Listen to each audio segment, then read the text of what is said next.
Hello বন্ধুরা, welcome back to my channel. আজ অনেক দিন পর একটা মিনি ব্লগ শেয়ার করছি।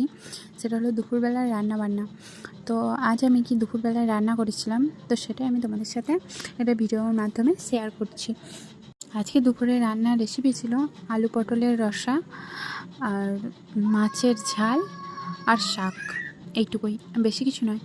তো চলো তোমাদের সাথে শেয়ার করি ভিডিওটা। দেখো আমার আলু পটলের তরকারি হয়ে গেছে, রসাটা। এবার মাছগুলো ভেজে নেব, ভেজে মাছের তরকারিটা করে নেব। ওদিকে আমার মেয়ে বসে খেলছে, আমি তোমাদের সাথে ভিডিওটা শেয়ার করছি।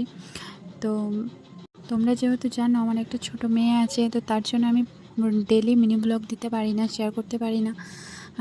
যেদিন যেটুকু হয়ে ওঠে সেটুকুই আমি শেয়ার করি। তো বন্ধুরা, তোমরা এইভাবে আমার একটু পাশে থেকো, আমার ছোট চ্যানেলটাকে একটু গ্রো করতে সাহায্য করো, এইটুকুই, আর কিছু নয়। তোমরা যে যতটুকু পারবে ততটুকু সাপোর্ট করো, তাহলেই হবে। দেখো আমার মাছের রান্নাটাও হয়ে গেল, মাছের ঝোলটা। এবার শাক ভাজাটা হবে, শাকটা হয়ে গেলেই হয়ে গেল। তো আমার শাক ভাজাও হয়ে গেছে, এবার খেতে দিই আমি। এটা আমার খাবার নয়। তো তোমরা সবাই ভালো থেকো।